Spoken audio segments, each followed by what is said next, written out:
બાપા સીતારામ ખેડૂત મિત્રો, ખાસ કરીને આજના વિડીયોની અંદર આપણે ગુજરાત સરકાર દ્વારા ચલાવવામાં આવતી આઈ ખેડૂત પોર્ટલ ઉપર 148 જેટલી સરકારી યોજનાઓ છે, જેની અંદર ખેડૂત માટેની યોજનાઓ, પશુપાલક માટેની યોજનાઓ, મત્સ્ય ઉદ્યોગ માટેની યોજનાઓ, આવી વિવિધ 148 જેટલી યોજનાઓ છે.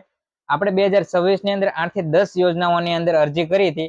તેમાંથી આપણે થોડાક દિવસ પહેલા એક વિડીયો અપલોડ કર્યો હતો કે તાલપત્રી સહાય યોજના 2026 ની અંદર આપણે ફોર્મ ભર્યું હતું અને તાલપત્રી સહાય યોજનાની અંદર આપણે અરજી કરી હતી અને એનો લાભ લીધો છે.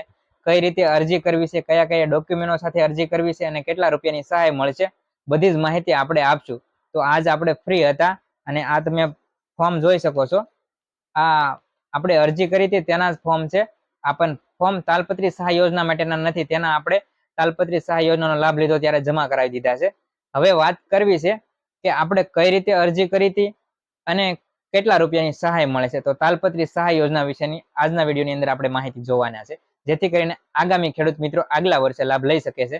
કારણ કે 2026 ની અંદર તાલપત્રી સહાય યોજનાના મોટા ભાગના ડ્રો થઈ ચુક્યા છે. હવે વાત કરવાની આવે તો આઈ ખેડૂત પોર્ટલના માધ્યમથી તાલપત્રી સહાયની અંદર આપણે 2026 ની અંદર અરજી કરી હતી. ત્યારબાદ ગ્રામ સેવકનો ફોન આવે છે. ગ્રામ સેવકનો ફોન આવે એટલે આપણે ખેતીવાડી કચેરીએ જવાનું હોય છે. હવે બધા જ જિલ્લાઓ અને તાલુકાની અંદર અલગ અલગ નિયમો હોય છે અને આઈ ખેડૂત પોર્ટલ છે અને તેના નિયમો બદલાતા હોય છે. તો 2026 ની અંદર જે નિયમ છે ને આપણને જે રીતે સહાય મળી છે તે અનુભવ હું વિડીયોના માધ્યમથી શેર કરું છું. 2027 ની અંદર કેવા નિયમ આવે, જો આના રહે તો વાંધો નહીં, બાકી નિયમો ફરતા હોય છે. તો આપણે મોબાઈલ દ્વારા આઈ ખેડૂત પોર્ટલ ઉપર તાલપત્રી સહાય યોજનાની અંદર અરજી કરી હતી. ત્યારબાદ એની અંદર ડ્રોમાં પાસ થાય એટલે ગ્રામ સેવકનો ફોન આવે છે. ગ્રામ સેવકનો ફોન આવે છે એટલે હું પોતે અમારો તાલુકો પડે છે ત્યાં ખેતીવાડી કચેરી છે ત્યાં જાઉં છું. એટલે ત્યાંથી માહિતી મળે છે. એટલે એક તાલપત્રી લેવી હોય તો 1600 રૂપિયા ભરવાના અને બે તાલપત્રી લેવી હોય તો 1620 રૂપિયા, એટલે કે 3220 રૂપિયા ભરવાના. મારે બંને તાલપત્રીની જરૂર હતી એટલે મેં 3220 રૂપિયાના કેશ જમા કરાવી અને ત્યાંથી આપણને બે તાલપત્રી મળે છે. બે તાલપત્રીની લંબાઈ, સાઈઝ અને અલગ અલગ કંપની બધું જ હોય છે. આપણે માહિતી લઈ લીધી છે.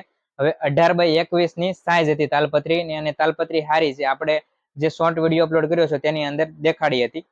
હવે તાલપત્રીનો આપણને લાભ લીધો છે, પરંતુ તેની અંદર પછી આપણે માહિતી જાણી કે આની બજારો કિંમત કેટલી હોય છે. હવે કેટલા રૂપિયાની સહાય મળે છે, તો ત્યાં મેં ખેતીવાડી કચેરીની અંદર બિલ માંગ્યું. આ 3200 રૂપિયા મને બે તાલપત્રી મળી ગઈ, એનું બિલ આપો. તો તેનું બિલ મને મળ્યું નથી. ત્યાંથી એવી માહિતી મળી કે આજે તમને તાલપત્રી આપવામાં આવે છે ને એ 5,500 રૂપિયાની હોય છે. બજારની અંદર આની કિંમત 5,500 રૂપિયા હોય છે અને તમને 3200 ની અંદર મળે છે, જેથી કરીને તમને 1500 થી 2000 રૂપિયાનો લાભ થતો હોય છે. અને આ સહાય કહેવાય છે એમ, એટલે કે પેલા જ તમારી સહાય મળી જતી હોય છે. અને ઘણી બધી યોજનાઓની અંદર કેવું હોય છે કે તમારે જે સરકાર માન્ય ડીલરો હોય તેની પાસેથી વસ્તુ ખરીદવાની હોય છે અને તેની પાસેથી પાક્કું બિલ જીએસટી વાળું લઈ લેવાનું હોય છે અને તે તમારે ફોર્મ સાથે ખેતીવાડી કચેરીએ જમા કરાવવાનું હોય છે. પરંતુ આ તાલપત્રી સહાય યોજનાની અંદર આપણી પાસેથી કેશ લઈ લીધા છે 3200 અને બે તાલપત્રી મળી ગયા, અને જે તાલપત્રીની બજારની અંદર કિંમત 5,000 અથવા તો 5,500 થતી હોય છે.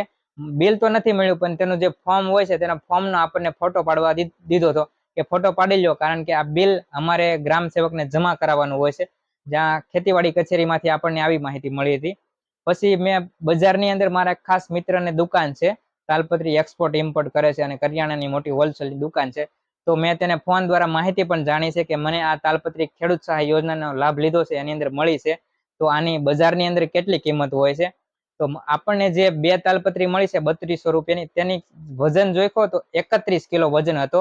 અને જ્યારે બજારની જે કિંમતો હોય છે, બજારો ભાવની કિંમત, તે 130 રૂપિયાથી ચાલુ થતી હોય છે. પછી જેવી તાલપત્રી, તો આમ ગણીએ તો 1500 થી 2000, લગભગ 1500 રૂપિયાનો સીધો સહાય જેટલો ફાયદો થતો હોય છે બજાર કિંમત કરતા. તો આ હતી તાલપત્રી સહાય યોજના. અને આપણે બીજી એક યોજનાની અંદર અરજી કરી હતી કે પશુપાલન માટેનો શ્રેષ્ઠ પુરસ્કાર.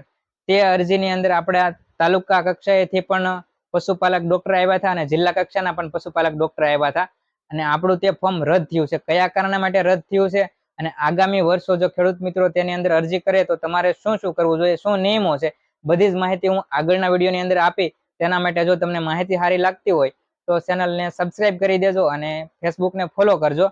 અને ખાસ કરીને વાત કરવામાં આવે કે તાલપત્રી સહાય યોજનાની અંદર અરજી કરવા માટે ડોક્યુમેન્ટો કયા કયા જોઈએ, તો આધાર કાર્ડ જોઈએ છે, પાસબુક જોઈએ છે અને 7/12ની નકલ, આ 3 ડોક્યુમેન્ટો સાથે અરજી કરવાની હોય છે. પરંતુ આ વખતની જે 2026ની મારા અનુભવથી સિસ્ટમ કહું તો પાસબુકની જરૂર નથી પડી, કારણ કે કેશ પહેલા જમા કરી લીધા હોય છે. બાકી તમે સરકાર માન્ય ડીલર પાસેથી જીએસટી વાળું બિલ ખરીદી અને ગ્રામ સેવકને અથવા તો પશુપાલન ખેતીવાડી કચેરીએ જમા કરાવો તો ત્યાં તમારા પાસબુકની ઝેરોક્સ આપવી પડતી હોય છે. તો આવી જ રીતે સાદી અને સરળ હોય છે. અને ખાસ કરીને ચેનલને સબસ્ક્રાઇબ કરો. આપણને જ્યારે યોગ્ય સમય મળશે ત્યારે આઈ ખેડૂત પોર્ટલની અંદર કઈ રીતે અરજી કરવી અને કઈ રીતે અરજીઓ કરવી, કઈ રીતે યોજનાનો લાભ લેવો, બધી જ માહિતી આપણે આપશું.